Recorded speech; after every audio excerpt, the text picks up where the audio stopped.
James first chapter verse 2 says, ಯಾಕೋಬ 1ನೇ ಅಧ್ಯಾಯ 2ನೇ ವಚನವು ಹೇಳುತ್ತೆ, consider it as a pure joy. ನೀವು ಬಹಳ ಸಂತೋಷ ಎಂಬುದಾಗಿ ನೀವು ಪರಿಗಣಿಸಬೇಕು. ಯಾವಾಗಂದ್ರೆ, My brothers, ನನ್ನ ಸಹೋದರರೇ, whenever you face trials, ನೀವು ಯಾವಾಗೆಲ್ಲ ಕಷ್ಟಗಳನ್ನು ಅನುಭವಿಸ್ತೀರೋ ಅವಾಗ ಅದನ್ನ ಒಂದು ಪೂರ್ಣವಾದ ಸಂತೋಷ ಎಂಬುದಾಗಿ ಅನ್ಕೊಳ್ಳಿ ಎಂಬುದಾಗಿ ದೇವರು ಹೇಳ್ತಾರೆ. trials of many kinds.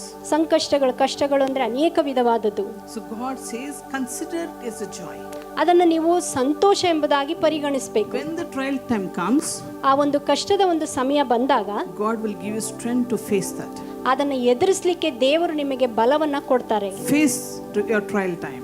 ನಿಮ್ಮ ಒಂದು ಕಷ್ಟದ ಸಮಯವನ್ನ ನೀವು ಎದುರಿಸಬೇಕು. Don't leave Jesus that time. ಆ ಸಮಯದಲ್ಲಿ ಯೇಸುವನ್ನ ಬಿಟ್ಟು ಬಿಡಬೇಡಿ. Overcome your situation. ಆ ಎಲ್ಲ ಒಂದು ರೀತಿಯಾದ ಪರಿಸ್ಥಿತಿಗಳು, It will be tough. ಅದು ಆ ಒಂದು ಪರಿಸ್ಥಿತಿಗಳು ಕಷ್ಟವಾಗೇ ಇರುತ್ತೆ. When God is with you, ದೇವರು ನಿಮ್ಮೊಂದಿಗಿದ್ದಾಗ it is possible you can overcome. ಅದನ್ನು ಸಹ ನೀವು ಜಯಿಸಬಹುದು, ಯಾಕಂದ್ರೆ ದೇವರು ನಿಮ್ಮೊಂದಿಗಿರ್ತಾರೆ. When you overcome, ನೀವು ಜಯಿಸಿದಾಗ a big blessing is waiting for you. ಒಂದು ದೊಡ್ಡ ಆಶೀರ್ವಾದವು ನಿಮಗೋಸ್ಕರ ಕಾಯ್ತಾ You're ಇರುತ್ತೆ. paying the price for your blessing. ನೀವು ಈ ಒಂದು ಕಾರ್ಯಕ್ಕಾಗಿ ನಿಮಗೆ ಆ ಒಂದು ಬಹುಮಾನವು ಸಿಗ್ತಾ ಇದೆ. If you pay only, you will receive a blessing. ನೀವು ಪ್ರಾರ್ಥನೆ ಮಾಡಿದ್ರೆ ಮಾತ್ರ ಈ ರೀತಿಯಾದ ಆಶೀರ್ವಾದವನ್ನು ಹೊಂದಿಕೊಳ್ತೀರಾ.